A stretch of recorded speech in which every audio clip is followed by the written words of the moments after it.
বাইদেউ ফালে চাব বাইদেউ অলপ এইপিনে চাব এইপিনে চাব বাইদেউ অলপ এইফালে চাব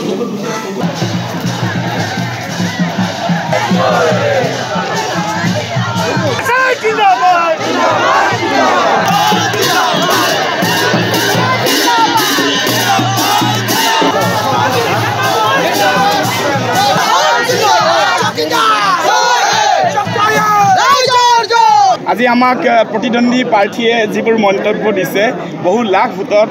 হাৰিব তেওঁলোকতো সৰ্বজন নহয় আৰু তেওঁলোকতো এনেকুৱা বিজ্ঞানীও নহয় গতিকে ইয়াৰ উত্তৰ গুৱাহাটী পাৰ্লিয়ামেণ্টৰ ৰাইজে দিব আৰু গুৱাহাটী পাৰ্লিয়ামেণ্ট 2খন জিলা 4খন জিলা ইয়াৰ লগত জড়িত হৈ আছে গুৱাহাটী মেট্ৰ' কামৰূপ এইটো কামৰূপৰ হেডকোৱাৰ্টাৰ আপোনালোকে জানে ইয়াৰ লগত গোৱালপাৰা জিলাও জড়িত হৈ আছে বৰক্ষেত্ৰী নলবাৰী জিলাও জড়িত হৈ আছে 4খন জিলাৰ এটা বহল ভিত্তিক সমষ্টি হ'ল গুৱাহাটী পাৰ্লিয়ামেণ্ট কনষ্টিটুৱেঞ্চি আৰু সমগ্ৰ অসম আৰু উত্তৰ পূবে গুৱাহাটীলৈ বাট চাই থাকে আৰু লক্ষ্য ৰাখে আৰু আজি এই মুহূৰ্তত আমি বিশ্বাস ৰাখোঁ আৰু আমাৰ কৰ্মীসকলৰ উদ্দীপনা আশা আপোনালোকে দেখা পাইছে কিদৰে তেওঁলোকে হিল দল ভাঙি ইয়ালৈকে ওলাই আহিছে আৰু নিৰ্বাচনৰ বেলট বক্সে ইয়াৰ পৰিচয় দিব কোনে কিমান